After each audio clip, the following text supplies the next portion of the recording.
Welcome everyone. आज हम discuss करेंगे कैंटरबरी टेल्स में सभी पिलग्रिम्स के द्वारा सुनाई गई उन स्टोरीज़ को। तो let's discuss. At the Tabard inn Southwark near London the narrator joins a company of 29 pilgrims. Tabard inn में जो साउथवार्क में है, लंदन के नज़दीक है, तो नरेटर जो है 29 पिलग्रिम्स के एक जत्थे को, एक कंपनी को मतलब ज्वाइन कर लेता है। The pilgrims like the narrator are travelling to the shrine of the martyr Saint Thomas Becket in Canterbury. और ये सारे के सारे पिलग्रिम्स, जिसमें चौसर नरेटर यानी कि चौसर भी इंक्लूडेड है, ये सभी कहाँ जा रहे हैं? थॉमस बैकेट की श्राइन पे जा रहे हैं, कैंटरबरी में, सबको पता है।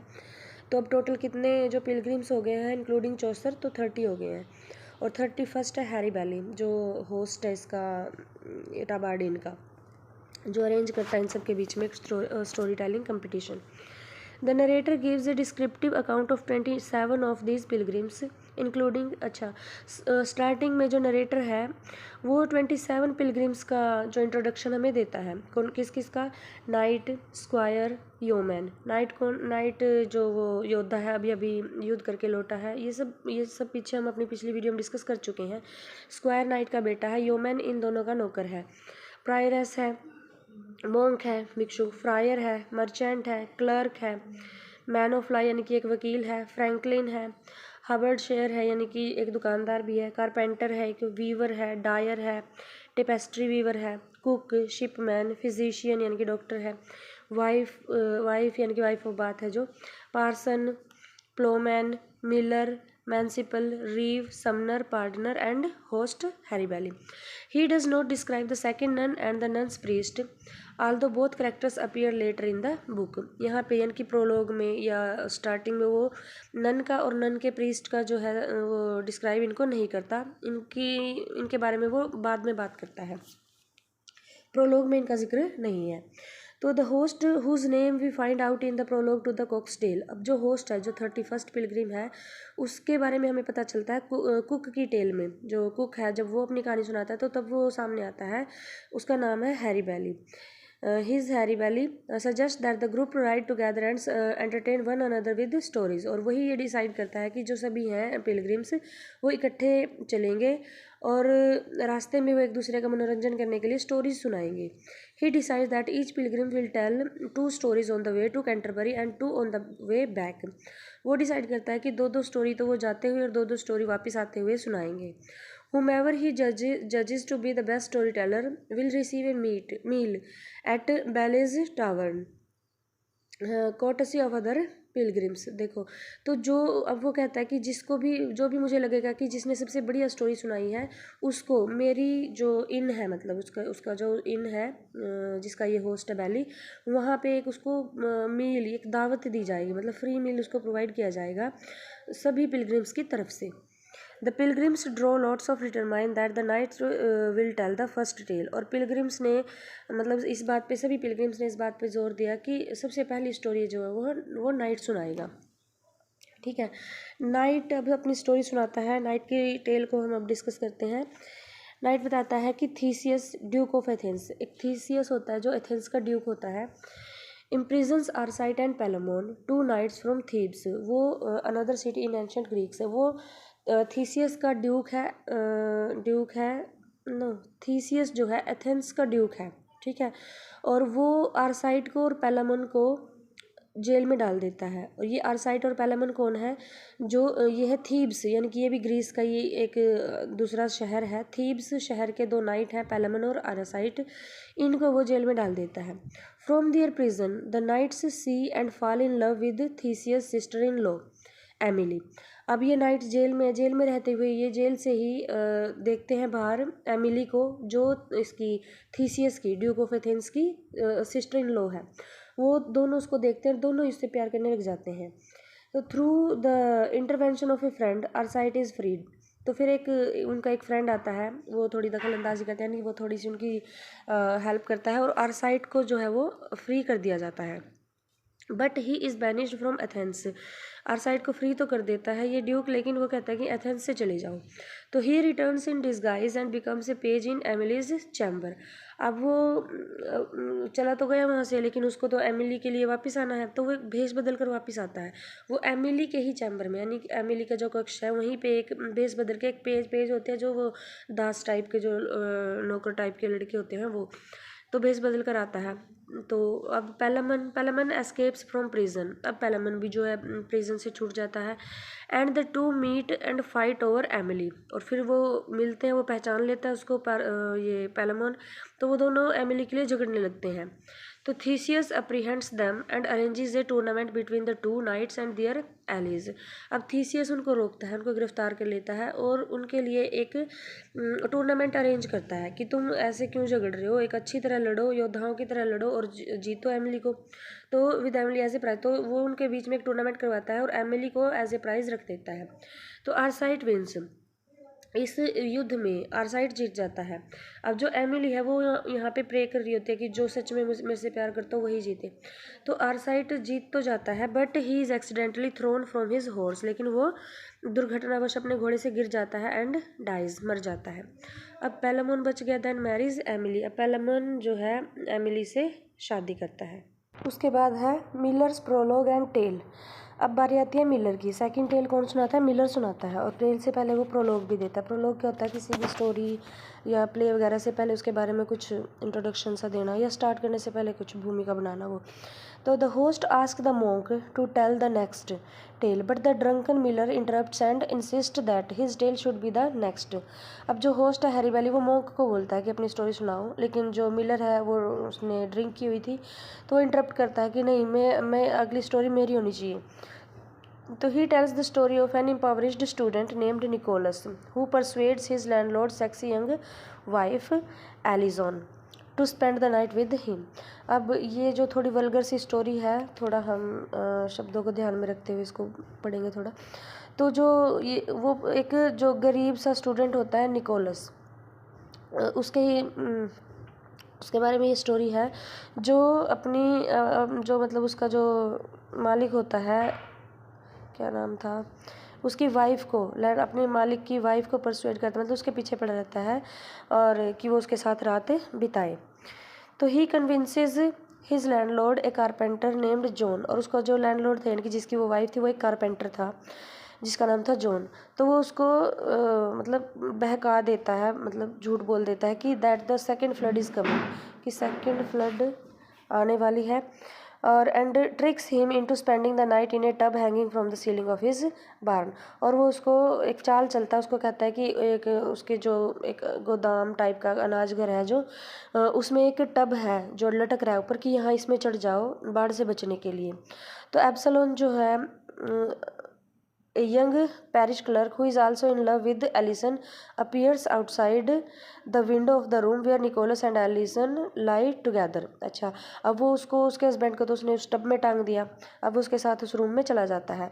उधर से एक और लड़का है एब्सलोन, ठीक है, एब्सलोन, ये तो निकोलस था, दूसरा लड़का है एब्सलोन जो उसकी वाइफ से प्यार करता है, उसी औरत से एक और लड़का है जो प्यार करता है। वो खिड़की के रास्ते अंदर आ जाता है, ठीक है, कि उसकी रोज़ की आदत हो गई है, तो वो खिड़की के रास्ते से अंदर आता है। वो देखता है कि निकोलस और एलिजन वहाँ पे लेटे हुए हैं इकट्ठे। तो फिर क्या करता है एब्सलोन, एलिजन को बोलता है, फिर वापस बाहर चला जाता है, बाहर से बोलता है कि एक किस देने के लिए। तो वो क्या करती है, she sticks her rear and out of the window in the dark and let's him किस इट। तो वो अपना जो है खिड़की से बाहर अपना पिछवाड़ा निकाल देती है, उसको किस करने के लिए कहती है। Absolon runs and gets a red hot poker. अब उसको गुस्सा आता है एब्सलोन को, वो चला जाता है, एक वो लोहे की गर्म रोड लेके आता है। रिटर्न्स टू द विंडो, वापस आता है विंडो के पास, and ask for another kiss, और उसे एक और किस मांगता है। When Nicholas sticks his bottom out of window and farts. अब इस बार वो निकोलस वो अपने जो है पिछवाड़े को बाहर निकालता है और फाट कर देता है। Absolon brands him on the buttocks. अब एब्सलोन उस रोड को से जो है उसको हर्ट करता है, मतलब दाग वगैरह लगा देता है। Nicholas cries for water make the carpenter think that the flood has come. अब वो पानी पानी पानी पानी चिल्लाता है, तो निकोल वो उसके हस्बैंड को लगता है कि जो कारपेंटर है कि बाढ़ आ गई है, तो he cuts the rope connecting his tub to the ceiling, falls down and breaks his arm. अब वो घबराहट में जिन रस्सियों से वो टंगा हुआ था, अटका हुआ था रोप, उनको काट देता है, वो नीचे गिर जाता है और उसकी बाजू टूट जाती है। तो ये एक बेकार सी स्टोरी इसने सुनाई थी मिलर ने। अब बारी आती है रीव की। अब रीव क्या कौन है? रीव एक्चुअल में एक कारपेंटर है। अब रीव को लगता है कि इसने मेरे ऊपर टोंट मारा है कारपेंटर के ऊपर, तो अब वो स्टोरी सुनाएगा अपनी। तो रीव भी अपना प्रोलॉग समेत एक टेल को सुनाता है। Because he also does carpentry, अब वो भी एक कारपेंटर है। The reeve takes offense of the miller's tale of a stupid carpenter and counters with his own tale of dishonest miller. अब वो मिलर के ऊपर स्टोरी सुनाता है, वो अपनी इंसल्ट इसको समझता है। तो the reeve tells the story of two students. अब रीव दो स्टूडेंट्स की स्टोरी सुनाता है, John and Allen. John and Allen ये दो स्टूडेंट्स होते हैं who go to the mill to watch the miller grind their corn so that he won't have a chance to steal any. अब वो अपना जो कॉर्न ग्राइंड करवाने जाते हैं, उससे अपनी कॉर्न पिसवाने जाते हैं और वो वहीं पे खड़े रहते हैं ताकि वो चोरी ना कर ले। But the miller entices their horse, लेकिन मिलर को तो चोरी करनी थी। मिलर ने क्या किया, उनके घोड़ों को खोल दिया। And while they chase it he steal some of the flour he has just ground for them. तो जब वो अपने घोड़े को पकड़ने के लिए जाते हैं, तो उसी टाइम वो जो है उनके फ्लोर में से चुरा लेता है, जो थोड़ा सा जो वो चुराता है। By the time the students catch the horse it is dark, so they spend the night in the millers house. और जब वो अपने घोड़े को पकड़ के आते हैं, तब तक तो क्या होता है, रात हो जाती है और वो रात को मिलर के घर पे ही रुक जाते हैं। That night Aleyn seduces her the miller's daughter and the John seduces his wife. अब वो दोनों लड़के हैं, एलिन और जॉन। एलिन तो मिलर की बेटी को और जॉन जो है मिलर की वाइफ को पटा लेते हैं। When the miller wakes up and finds out what has happened, he tries to beat the students। और जब वो सुबह उठता है और पता चलता है कि क्या क्या हुआ रात को, तो उनको पीटने की कोशिश करता है। His wife, thinking that her husband is actually one of the students, hits the miller over the head with a staff।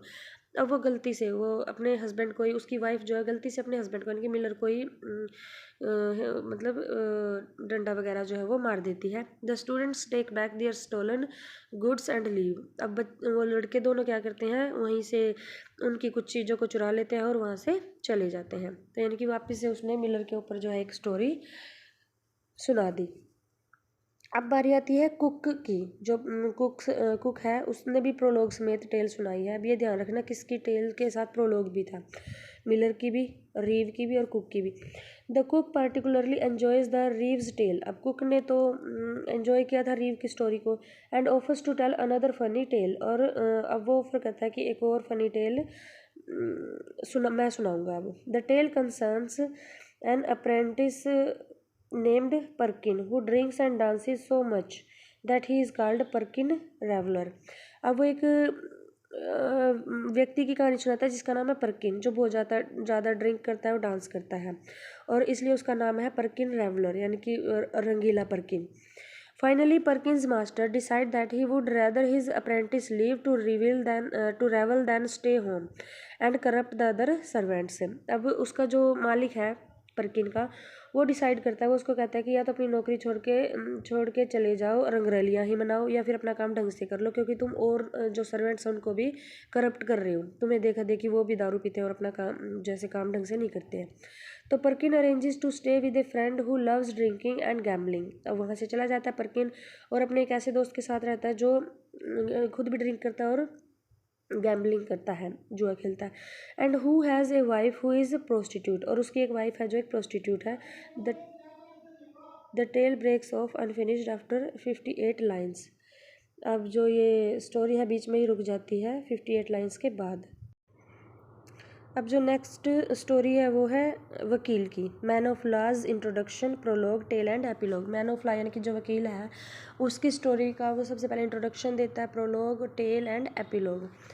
तो प्रोलॉग और एपिलॉग समझ सकते हो। प्रोलॉग जो तो स्टोरी सुनाने से पहले जो एक इंट्रोडक्शन टाइप होता है, और एपिलॉग उसके बाद जो कंक्लूजन टाइप होता है वो। तो the host reminds his fellow pilgrims to waste no time because lost time can not be regained. अब होस्ट उनको, अब बीच में कोई जो कौन था पिछला, उसकी स्टोरी जो बीच में ही, कुक की जो स्टोरी है वो बीच में इंटरप्ट कर देते हैं, तो होस्ट उनको याद दिलवाता है कि जो अपना टाइम है वो वेस्ट ना करें क्योंकि टाइम वापस नहीं आने वाला है। तो he asks the man of law to tell the next tale, तब वो वकील को बोलता है कि अगली स्टोरी सुनाओ। The man of law agrees, वो मान जाता है, apologising that he can not tell any suitable tale that Chaucer has not already told, कि उसने कहा है, वो बोलता है कि मुझे, मैं कोई ऐसी सुटेबल स्टोरी तो सुना नहीं सकता, और क्योंकि जो चौसर है उसने भी अभी तक कोई स्टोरी नहीं सुनाई है। Chaucer may be unskilled as a poet says the man of law, और वो कहता है कि चौसर ने भी नहीं सुनाई, तो वो कहता है कि शायद चौसर जो है अनस्किल्ड है एज ए पोएट, तो इसलिए उसने कोई स्टोरी नहीं सुनाई। But he has told more stories of lovers than Ovid, लेकिन मैंने जो है बहुत सारी स्टोरीज लवर्स वगैरह की सुनाई है। And he doesn't print tales of incest as John Gower does, लेकिन मैं इतना अच्छा भी स्टोरी टेलर नहीं हूँ जैसे कि जॉन गोवर है, मैंने इतनी कहानियाँ लिखी नहीं है, मैं स्टोरी तो मैंने बहुत सारी सुनाई है लेकिन मैं जॉन गोवर जैसा जो है एक लेखक भी नहीं हूँ। तो गोवर कौन है, कंटेम्प्रेरी है चौसर का, ये भी एक राइटर है। तो in the prologue to his tale the man of law laments the miseries of poverty. अब जो इस अपनी टेल की प्रोलॉग में सबसे पहले, वो स्टोरी सुनाने से पहले जो वकील है लेमेंट करता है, यानी कि दुखी होके शोक सा मनाता है, मिजरीज ऑफ पॉवर्टी, गरीबी की के जो कष्ट हैं उनके बारे में, जो कि गरीब होना कितना बड़ा एक दुख है। He then remarks how fortunate merchants are, फिर वो कहता है कि मर्चेंट्स व्यापारी कितने भाग्यशाली हैं कि इनके पास हमेशा पैसा पैसा होता है। एंड सेज दैट, यानी कि बिजनेस मैन वगैरह, and says that his tale is one told to him by a merchant, और वो अब जो अपनी कहानी के बारे में बताता है कि मैं जो कहानी सुनाने वाला हूँ ये मुझे एक मर्चेंट ने सुनाई थी। In the tale the Muslim sultan of Syria converts his entire sultanate of Christianity in order to persuade the emperor of Rome to give him his daughter Constance in marriage।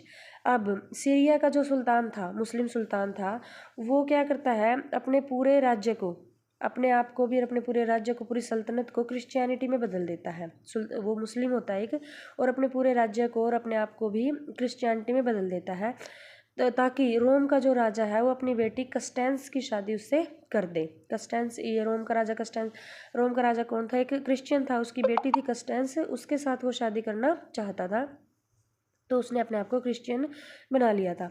The sultan's mother and her attendants remain secretly faithful to Islam, लेकिन इस दौरान उसकी सुल्तान की mother है जो है, और उसके अटेंडेंट्स यानी कि उसकी दासियाँ वगैरह जो थी, वो सब इस सीक्रेटली यानी कि गुप्त रूप से वो इस्लाम को ही फॉलो करते थे। ऊपर ऊपर से वो क्रिश्चियन बन गए थे लेकिन गुप्त रूप से वो इस्लाम को ही फॉलो करते थे। तो उसकी मदर को बड़ा इस चीज़ पे गुस्सा भी था कि मेरा बेटा ये क्या कर रहा है एक लड़की के लिए, ये वो। तो the mother tells her son she wishes to hold a banquet for him and all the Christians. तो उसकी मदर एक चाल चलती है, वो कहती है कि मैं अपने बेटे से कहती है कि मैं तुम्हारे लिए और एक इन सभी क्रिश्चियंस के लिए एक भोज रखना चाहती हूँ, एक दावत रखना चाहती हूँ, एट द बैंक्वेट, दावत रखना चाहती हूँ। तो at the banquet she massacres her son and all the Christians except for Constance whom she sets adrift in a rudderless ship। अब वो क्या करती है, उस बैंक्वेट, उस भोज में वो सभी जो क्रिश्चियंस शामिल थे और अपने उसका जो खुद का बेटा था, उन सबको एक नरसंहार करवा देती है, मतलब मरवा देती है सबको, ठीक है। बस कस्टेंस बच जाती है, क्योंकि कस्टेंस को उसने एक रडरलेस, बिना पतवार के एक शिप में अलग से भेज दिया है, ठीक है। रडल बिना पतवार के, वो भी क्या था कि वो डूब जाएगा, वो वैसे मर जाएगी। तो after years of floating Constance runs ashore in Northumberland where a constable and his wife Hermengild offer her shelter. तो लेकिन वो बिना पतवार का जो शिप था, उससे कई सालों के बाद वो तैरते हुए कहीं पहुंच जाती है किनारे पे, नॉर्थम्बरलैंड के किनारे पे, जहाँ पे एक सिपाही और उसकी वाइफ जो है उसको बचा लेते हैं और उसको शरण देते हैं। She converts them to Christianity, तो वो अपनी जो उसकी आदतें थी, उसकी जो उसका व्यवहार था बहुत अच्छा था, तो वो उनको भी क्रिश्चियनिटी में कन्वर्ट कर देती हैं, वो जिस भी धर्म के थे। वन नाइट, एक रात को क्या हुआ, Satan makes a young knight sneak into Hermengild's chamber and murder Hermengild, जो वो सिपाही की वाइफ थी। शैतान क्या करता है, एक यंग नाइट वो एक ऐसा करता है कि एक यंग नाइट स्नेक यानी कि घुस जाता है हरमैंगिल्ड के चैम्बर में। शैतान ये चाल चलता है, अपना हथियार चलाता है। एंड जो और वो नाइट क्या करता है, मर्डर कर देता है हरमैंगिल्ड का। He places the bloody knife next to Constance, और वो जो खून से सना हुआ चाकू था वो कस्टेंस के पास रख देता है। Who स्लीप्स in the same chamber, वो जो सेम उसी चैम्बर में सो रही थी। When the constable returns home accompanied by एला, और जब कांस्टेबल वापस आता है यानी कि उसका हस्बैंड जब आता है, उसके साथ एला भी है। द किंग ऑफ नॉर्थम्बरलैंड, एला कौन है, किंग ऑफ नॉर्थम्बरलैंड है। He finds his slain wife, और वो देखता है कि उसकी वाइफ तो मरी हुई है। कौन कौन आता है, उसका जो हरमैंगिल्ड जो मर गई है, उसका हस्बैंड जो सिपाही है, और एला कौन है, राजा है नॉर्थम्बरलैंड का। वो आते हैं, वो देखते हैं कि वो मरी पड़ी है। तो ही टेल्स एला यानी कि जो सिपाही है, उसका हस्बैंड है जिसकी वाइफ मरी है, तो वो एला को बताता है कि the story how Constance was found, कि चाकू यहाँ कस्टेंस के पास मिला है, तो कस्टेंस ने ही उसको मारा है। Alla begins to pity the girl, और एला को जो है दया आती है उस लड़की पे। मतलब वो अपनी सफाई वगैरह देती होगी कि मैंने नहीं किया, मैंने नहीं किया। तो जो राजा था उसको लगता है कि ये लड़की कहीं ना कहीं निर्दोष है, तो उसको दया आती है उसके ऊपर। He decide to look more deeply into the murder, तो वो एट वंस जो है वो डिसीजन नहीं लेता, वो कहता है कि इसको डीपली जांच करेंगे इस मर्डर की। Just as the knight who murder Hermengild is swearing that Constance is the true murderer, he is struck down and his eyes burst out of his face. तो वो जो नाइट है जिसने हरमैंगिल्ड को मारा था, वो कसम खाता है कि नहीं, कस्टेंस ने इसको मारा, कस्टेंस ने इसको मारा है। तो ही स्ट्रक डाउन, तो वो फंस जाता है, मतलब वो राजा समझ जाता है कि इसने ही किया है क्योंकि ये कसम खा रहा है। तो उसकी झूठी कसम खाने के कारण और मर्डर करने के कारण उसकी आंखों को जो है वो बाहर आंखें निकाल ली जाती हैं उसकी सज़ा के तौर पे, और proving his guilt to Alla and the crowd, मतलब उसने अपना गिल्ट जो है उसका सामने आ गया था, तो उसकी आंखें निकाल ली गई थी। द नाइट इज एग्जीक्यूटेड, और फिर उसको फांसी दे दी गई थी। Alla and many others convert to Christianity, knight यानी कि जो वो सिपाही था उसका हस्बैंड, या फिर वो जिसने उसको मारा था, उसको एग्जीक्यूट कर दिया गया था। Alla and many others convert to Christianity and Constance and Alla marry, अब एला जो यानी कि जो राजा था वो भी क्रिश्चियनिटी में कन्वर्ट हो जाता है, और एला जो राजा था वो कस्टेंस से मैरिज कर लेता है। तो अब क्या होता है, वाइल एला इज अवे इन स्कॉटलैंड, अब एला यानी कि जो राजा है वो स्कॉटलैंड में है, अपने राज्य से दूर है। Constance gives birth to a boy named Mauricius, Constance जो है एक बच्चे को जन्म देती है जिसका नाम मॉरिशियस रखा जाता है, मॉरिशियस रखा जाता है। तो एलाज मदर यानी कि उस राजा की जो मदर है, डोनेगिल्ड उसका नाम है, intercepts a letter from Constance to Alla and substitutes a counterfeit one that claims that the child is disfigured and bewitched. अब जब वो बच्चा पैदा हुआ है, तो जो ये कस्टेंस है एला को एक लेटर लिखती है, ऐसे ऐसे बच्चा हुआ है, तो उस लेटर को एला की मदर जिसका नाम है डोनगिल्ड, वो क्या कर देती है, इंटरसेप्ट यानी कि छुपा लेती है, रोक लेती है, पहुंचने नहीं देती एला के पास, और इसकी जगह वो एक दूसरा लेटर डाल देती है। उस नकली लेटर में क्या लिखा हुआ है कि जो बच्चा है वो डिसफिगर्ड है यानी कि लंगड़ा लुल्ला है, अपाहिज है एक तरह से, और बिविच्ड है यानी कि जादू टोने से ग्रस्त है, ठीक है। तो she then intercepts Alla's reply, और फिर जब एला, वो नकली लेटर तो एला को मिला ही है, तो उस नकली लेटर के जवाब में भी जब एला वापस लेटर लिखता है जिसमें वो कहता है कि बच्चा जैसा भी हो, which claims that the child should be kept and loved no matter how malformed, कि बच्चा जैसा भी है, लंगड़ा लूला जैसा भी है, उसको रखो और उससे प्यार करो। लेकिन जो वो उसकी मदर है वो उसको भी छुपा लेती है, वो जो लेटर एला की तरफ से आया है वो भी छुपा लेती है। तो Donegild substitutes a letter saying that Constance and her son are banished and should be sent away on the same ship on which Constance arrived. अब वो एक और लेटर डालती है एला के पास कि एला को और उसके बच्चे को जो है बैनिश कर दिया गया, देश निकाला दे दिया गया है, और वो उसी जहाज़ के द्वारा उसको वापस भेज दिया गया जिससे वो आई थी। तो Alla returns home, finds out what has happened and kills Donegild. अब एला वापस घर आता है, और जब उसको सारी बातों का पता चलता है तो वो उसको बड़ा गुस्सा आता है, और अपनी मदर को यानी कि डोनेगिल्ड को वो किल कर देता है, मार देता है। After many adventures at sea including an attempted rape, Constance end up back in Rome. अब वो कस्टेंस तो वो सच में उसने निकाल दिया था, मतलब खुद ही निकाला था उसने उसको, बोल दिया था कि देश निकाला दिया गया। तो वो उस शिप में जा रही थी, तो रास्ते में उसको बहुत सारे जो है मुसीबतों का सामना करना पड़ा, रेप का भी अटैम्प्ट हुआ उसके साथ। तो कस्टेंस जो है लास्ट में रोम पहुंच जाती है, वेयर शी रीयूनाइट्स विद एला who has made a pilgrimage there to atone for killing his mother. वो वहाँ पे रोम में जाके एला से मिलती है, जहाँ पे एला एक तीर्थ यात्रा पे निकला हुआ है अपनी मदर के जो उसने हत्या की थी उसके पाप की क्षमा याचना के लिए। वो एक तीर्थ यात्रा पे गया हुआ है रोम में, वहाँ वो उससे मिलती है। She also reunites with her father the emperor, और वहाँ पे वो अपने पिता से भी मिलती है जो रोम का एम्प्रर है। Alla and Constance return to England but Alla dies after a year. अब वो वापस इंग्लैंड आते हैं दोनों, लेकिन 1 साल के बाद जो है एला मर जाता है। सो कस्टेंस रिटर्न्स वंस मोर टू रोम, तो एला जो कस्टेंस है वो फिर से रोम आ जाती है, अपने पिता के पास आ जाती है। Mauritius becomes the next Roman emperor, अब जब मॉरिशियस बड़ा होता है उसका बेटा, तो वही जो है रोम का अगला एम्प्रर बनता है। तो following the man of last tale, the host asks the parson to tell the next tale, but the parson reproaches him for swearing, and they fall to bickering.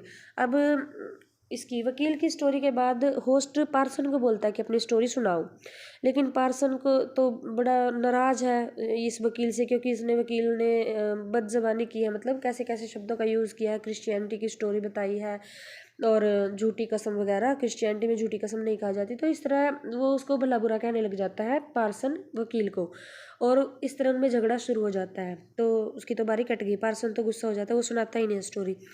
तो उसके बाद बारी आती है वाइफ ऑफ बाथ की तो वो भी अपनी स्टोरी को सुनाती है, और उससे पहले प्रोलॉग दिया गया है। The wife of bath gives A lengthy account of her feelings about marriage. Wife of bath के बारे में मैंने पिछली वीडियो में अच्छी तरह से डिस्कस किया हुआ है कि वो एक कपड़े की व्यापारी है, अच्छा लाइफस्टाइल है उसका। तो वो जो है अपनी फीलिंग्स बताती है मैरिज के बारे में। Quoting from the Bible, the wife argues against those who believe it is wrong to marry more than once. तो वो बाइबल का एक कोट उठाती है, अब कि बाइबल में लिखा है कि जब मतलब शादी में तलाक देना सही है, कुछ कंडीशंस है, अगर शादी में ये चीज़ें हैं तो कोई व्यक्ति किसी को तलाक दे सकता है। तो तलाक की उस बात को बाइबल से उठा के कोर्ट को वो तो उसका आर्ग्यू करती है कि एक से ज़्यादा शादियां करना गलत नहीं है, एंड क्योंकि उसकी खुद ही 5 मैरिज वो कर चुकी है और छठे की वो तलाश में है। And she explains how she dominated and control each of her 5 husbands, और वो ये भी एक्सप्लेन करती है कि किस तरह उसने अपने 5 हस्बैंड्स को कंट्रोल में रखा, डोमिनेंट रही खुद उनके ऊपर, तो किस तरह उसने कंट्रोल में रखा अपने 5 हस्बैंड्स को। तो she married her 5th husband Jankin for love instead of money. तो वो कहती है कि पहले चारों की तो बात छोड़ो, मैंने जो अपनी 5th हस्बैंड से शादी की थी जिसका नाम जैंकिन था, उससे मैंने प्यार के लिए शादी की थी, ना कि मनी के लिए। After the wife has rambled on for a while, the friar butts in to complain that she is taking too long। तो वो मतलब बड़ा डिस्क्रिप्शन दे रही है, स्टोरी सुनाने से पहले इधर उधर की बातें कर रही हैं। तो जो फ्रायर है वो बीच में टोक देता है कि तुम बड़ा समय ले रही हो, अपनी स्टोरी सुनाओ सीधा। And the summoner retorts that friar are like flies. अब बीच में समनर उसको टोक देता है कि फ्रायर्स जो है वो मक्खियों की तरह है, ऑलवेज मेडलिंग, मतलब बीच तंग करते रहते हैं दूसरों को। The friar promises to tell a tale about a summoner. तो उसने वो प्रोमिस करता है कि जब मेरी बारी आएगी ना मैं तो समनर के ऊपर ही स्टोरी सुनाऊंगा।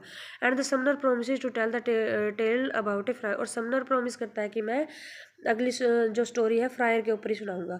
The host cries for everyone to quiet down. अब वो झगड़ा करने लग जाते हैं, तो जो होस्ट है हैरी बैली वो उनको चुप होने के लिए कहता है। And allow the wife to commence her tale, और वाइफ ऑफ बाथ जो है उसको बोलता है कि अपनी स्टोरी जारी रखो। In her tale a young knight of King Arthur's court rapes a maiden. अब उसकी स्टोरी में वो स्टोरी सुनाती है कि जो किंग आर्थर था, जो पुराने जो स्टार्टिंग में किंग आर्थर हुआ करता था इंग्लैंड का, किंग आर्थर के टाइम की बात है। एक यंग नाइट था जिसने एक मेडन यानी कि एक लड़की का रेप कर लिया था। To atone for his crime Arthur's queen sends him on a quest to discover what women want most. तो अब उसको या तो उसकी सज़ा मिलनी थी, जो उसने रेप किया था उसकी सज़ा मिलनी थी। तो उसने जो किंग की वाइफ थी, आर्थर की वाइफ थी, क्वीन थी जो, तो उसने उसको कहा कि तुम बच सकते हो, एक कंडीशन है कि जाओ एक मेरा एक क्वेश्चन है उसका आंसर ढूंढ के लाओ कि एक औरत सबसे ज़्यादा क्या चाहती है, एक औरत के लिए अपने हस्बैंड से या किसी भी कंडीशन में सबसे ज़्यादा क्या इंपॉर्टेंट है। तो वो चला जाता है उस आंसर को ढूंढने के लिए। तो उसको रास्ते में an ugly old woman promises the knight that she will tell him the secret if he promises to do whatever she wants for saving his life. तो वो कहती है, एक उसको रास्ते में एक अगली बुढ़िया मिलती है, एक मतलब अगली समझते हो ना, बदसूरत सी एक बूढ़ी औरत मिलती है जो उसको प्रॉमिस करती है कि मैं तुम्हारे इस क्वेश्चन का आंसर दे दूंगी, लेकिन इसके बदले में तुम्हें मुझे प्रॉमिस करना होगा कि जो मैं तुमसे कहूँगी वही तुम्हें करना होगा, नहीं तो अपनी या फिर वही करना होगा, या तो फिर नहीं तो मैं तुम्हें वो आंसर नहीं बताऊंगी तो तुम्हारी जान जाएगी, क्योंकि क्वीन ने कहा कि या तो इसका आंसर लेके आओ नहीं तो तुम्हारी जान जाएगी, और अपनी जान को बचाने के लिए तुम्हें आंसर चाहिए वो मैं तुम्हें दूंगी, बदले में तुम्हें मेरी एक बात माननी पड़ेगी। ही एग्रीज, वो मान जाता है। And she tells him women want control of their husbands and their own lives. तो वो बताता है वो उसको बताती है कि एक वुमन को सबसे ज़्यादा क्या चाहिए कि वो अपने हस्बैंड्स को कंट्रोल करे, मतलब औरतें अपने हस्बैंड्स को कंट्रोल करना चाहती है, उनकी प्रायोरिटी होती है किसी भी मैरिज में। दे go together to Arthur's queen, वो कहती है कि इस चीज़ को मैं वहाँ पे जाके कोर्ट में जाके प्रूव कर सकती हूँ भाई। And told woman's answer turns out to be correct, और वो मतलब वो कोर्ट में दोनों चले जाते हैं, और वो दोनों क्यों जाते हैं, आंसर तो उसको देना है नाइट को, लेकिन वो क्यों जाती है ताकि वो बाद में उससे भी तो अपना प्रॉमिस पूरा करवाएगी, तो वो आंसर जो है वो सही साबित होता है। The old woman then tells the knight that he must marry her, अब वो उसको अपना प्रॉमिस पूरा करवाना है, अब जो वो कहेगी वो करना पड़ेगा। वो कहते हैं कि अब मेरे से शादी कर लो, बूढ़ी औरत कहती है। When the knight confesses later that he is repulsed by her appearance, she gives him a choice, तो वो उससे शादी कर लेता है, ठीक है। तो फिर जब वो शादी कर लेते हैं तो फिर से वो उसका एक और चॉइस देती है वो बूढ़ी औरत, कि शी कैन ईदर बी अगली एंड फेथफुल और ब्यूटीफुल एंड फेथफुल। वो जब शादी उनकी हो गई तो वो उसको थोड़ा सा रिपल्स करता है, थोड़ा सा उसकी इंसल्ट वगैरह करता है कि तुम सुंदर नहीं हो, तो वो उसको एक और ऑप्शन देती है, एक और चॉइस उसके सामने रखती है कि या तो मैं सुंदर बन जाऊँ लेकिन अनफेथफुल रहूँ, ठीक है, सुंदर लेकिन अनफेथफुल, या फिर मैं अगली बनी रहूं लेकिन फेथफुल बनी रहूं। शी कैन आइदर बी अगली एंड फेथफुल, या मैं बदसूरत और फेथफुल हूँ, या फिर ब्यूटीफुल एंड अनफेथफुल, तो तुम किसको चूज़ करोगे? मैं बदसूरत लेकिन फेथफुल हूँ, वो उसको चूज़ करोगे, कोई भी लड़की, यानी कि मैं अगर सुंदर बन जाऊँ लेकिन बदसूरत रहूँ लेकिन फेथफुल बन जाऊँ, या फिर मैं सुंदर बन जाऊँ लेकिन अनफेथफुल हो जाऊँ, तो तुम किसको पसंद करोगे? The knight tells her to make the choice herself and she rewards him for giving her control of the marriage by rendering herself बहुत ब्यूटीफुल एंड फेथफुल। तो वो उसके ऊपर छोड़ देता है, बाकी वो उसको कहता है कि नहीं, अगली और फेथफुल का आंसर देता है वो, इसमें बताया नहीं गया। तो वो क्या करती है, वो ब्यूटीफुल भी बन जाती है और फेथफुल भी बन जाती है, वो तो उसकी जैसे एक चेक कर रही थी उसको कि वो क्या मांगेगा। तो इस तरह कई सारी चॉइसेस वो उसके सामने रखती है आगे से आगे इस स्टोरी में। तो उसके कहने का मेन मकसद क्या था कि एक औरत को चाहिए कि उसका हस्बैंड, अब ये औरत भी तो, बूढ़ी औरत भी तो उसके आगे चॉइसेस रख के कहीं ना कहीं उसको अपने कंट्रोल में ले रही थी। तो वाइफ ऑफ बात का मेन वो क्या था बताने का, कि एक औरत को क्या चाहिए कि वो अपने हस्बैंड को कंट्रोल में रखे, ये उसका मेन मोटिव था।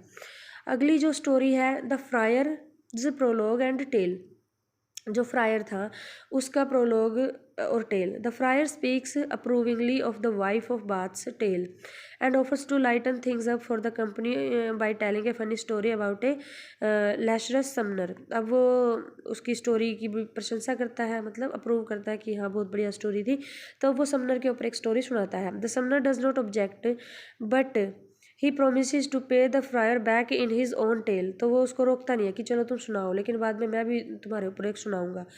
The friar tells of an archdeacon who carries out the law without mercy specially to lechers. तो वो एक आर्च डीकन की स्टोरी सुनाता है। आर्च डीकन कौन होता है? प्रधान पादरी का जो सहायक होता है। उसकी उस टाइम में प्रधान जो पादरी होते थे चर्च के, उनकी बहुत चलती थी, तो उसका एक सहायक था जो कानून का जो है उल्लंघन कर रहा था, स्पेशली टू लीशर्स, यानी कि वो पैसे वगैरह खाता था, किनसे? स्पेशली उनसे जो भ्रष्टाचारी लोग होते थे उनसे। The archdeacon has a summoner who has a network of spies working for him. Archdeacon के पास एक समनर था, जिसके पास, उस समनर के पास आगे एक नेटवर्क ऑफ स्पाइज था, यानी कि जो उसके लिए काम करते थे। To let him know who has been lecherous, और जो उसको ये बताता था कि कौन कौन जो है वो भ्रष्टाचार कर रहे हैं उस राज्य में, तो वो उनके पास चला जाता था। राजा उनको ब्लैकमेल करता था एक तरह से, कि या तो मैं राजा को बता दूंगा, नहीं तो मुझे इतने इतने पैसे दे दो। तो the summoner extorts money from those he has sent to summon. तो वो समनर क्या करता था धमकी देकर उनसे पैसे लेता था जिनके पास उसको भेजा गया है बुलाने के लिए। तो उसको पहले ही पता होता था कि पता कर लेता था कि कौन कौन ऐसा व्यक्ति है। तो वो उनको ब्लैकमेल करता था कि नहीं तो राजा को बता देंगे हम, नहीं तो तुम हमें पैसे दे दो इतने इतने।